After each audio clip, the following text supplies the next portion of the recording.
champions, I'm Jax, this is J&D Creations, and today we have rescued some seriously damaged timber and we're going to try and give it a new life. Now, it's been that long since I've actually shot a YouTube build that I started this project before thinking, I should put the brakes on here and I should film this. Gone are the days when I just film everything. So let me get you up to speed on where we're at. I salvaged this beautiful piece of silky oak from a local timber yard. Look at the grain in that. The only catch was, it has been destroyed by termites. But even with the termite damage, I thought the grain was absolutely beautiful. So it didn't look like this when I brought it home. I ran it over my jointer, I got some nice clean faces. I then used some old floorboards to make up this mold. Now this is held together with hot glue, so I'm a little bit skeptical as to whether it's going to work or not, but we'll give it a go. I'm going to spray the inside of this mold with mold release. We're going to drop this termite artwork down into that mold, and then we're going to fill it full of red resin. I just think the red will play a really nice contrast with the lighter timber. We're going to let that set for a few days, throw it on the lathe, and try and make some sort of a vase from it. I don't really have a solid plan as to how it's going to pan out, but we'll just let the timber talk for itself and see where it takes us. So let's go. I get asked all the time what mold release I use, and it's this stuff right here. I've used this since day dot. Never tried anything else, but I've never had a need to.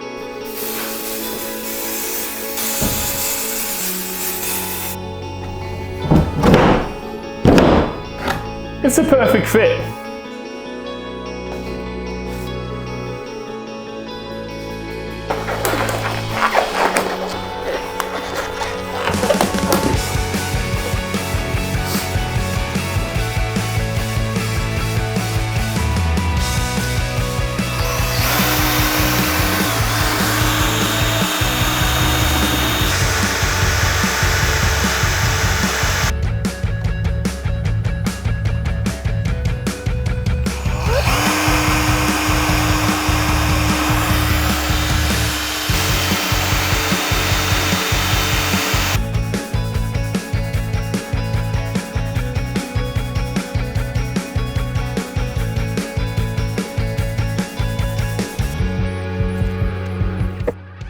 Well, that did not go as smoothly as I was hoping that it would. We've got leaks from everywhere. I gotta try and fix this before we lose all that resin. Well, disaster is an understatement for that one. There is resin leaking everywhere and there's not a whole lot I can do about it now. I've patched it up with some paper towel and some hot glue, and I'm hoping that will stem the bleeding for now, because I still need to put a bit more resin in this to top it up so that it's all one layer and we don't have lines through the vase. Because I hate when resin looks like that, when you've got clear layer lines. I think it looks terrible. But I'm not gonna pour more resin in while it's bleeding like this. So fingers crossed, I've stemmed it for now. We'll come back in about 20 minutes and have a look.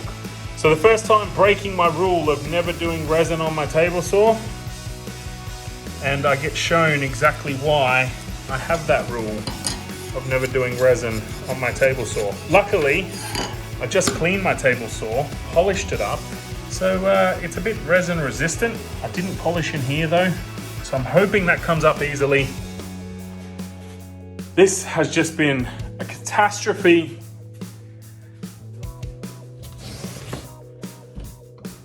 An absolute nightmare. Hopefully we can make something cool from it.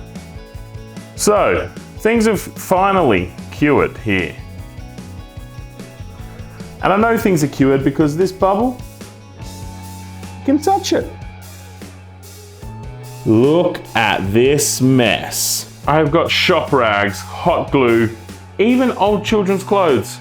And it is all now rock solid, and I can't take the mold off the platform. So we're just gonna have to destroy this in place. I feel like I should probably also add that we are now a week later.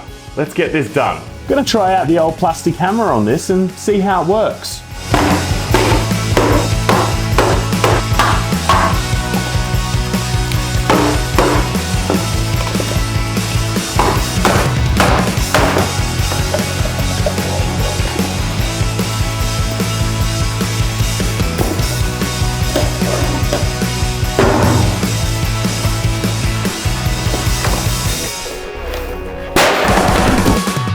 Well, you don't say. Now, I've been doing resin projects on this YouTube channel for about 4 years now, and I've never seen a bubble like this.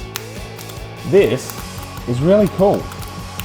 It's a solid resin bubble that's cured, obviously full of air. You can feel it in there. I just thought that was something a bit different. I guess we've got to pop it, so that was pretty satisfying. That was a nice pop. Let's get to it. Now, something to keep in mind when you're doing these sort of resin projects where you pull them out of a mold is that the edges come out of the mold razor sharp. Like I'm talking razor sharp.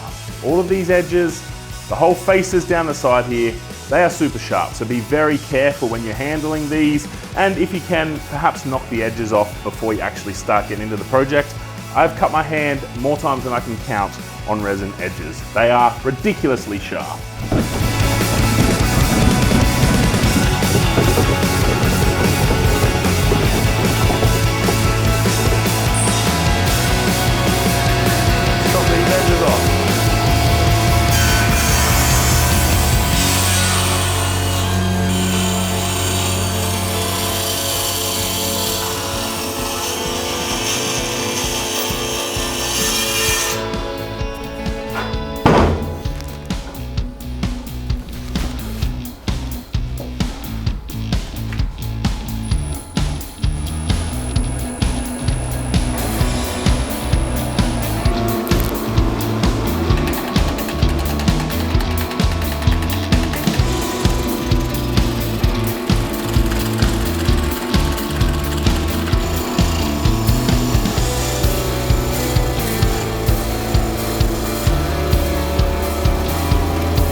Well, we finally got there in the end, and I tell you what, after adding a week onto the original schedule for this, I am happy that it's done. I went into this build with absolutely no idea what to expect. I didn't really have a plan for the shape. I didn't really have a plan for how I was going to hollow it out. I just knew I wanted to make some sort of a vase with this piece. Now, I'm the first to admit that the shape is a little bit odd, but I had to keep it thicker in the center here so that the resin would remain. Because I put about $100 worth of resin into this build, and I think I'm left with about $4 worth in the final product. But you can really see there where the termites went to town on this post. I managed to capture a little bit of it in this ring at the bottom, and there's a few bits in the top. I've hollowed it out to about 200 mil deep, which I think will be plenty to put some fake flowers in. Now, if I wanted to make this a vase for real flowers, I would have to either coat the inside with some resin to seal off the timber, or I have to get a test tube kind of thing to stick in there so that the water would not soak into the timber from the inside. I'm not going down the resin route, and I don't have a test tube on me. So for now, this is a fake flower vase. What I also found pretty cool when we got deeper into the turning was that you can actually see the original pour, which is the darker red down the bottom. Original pour, second pour.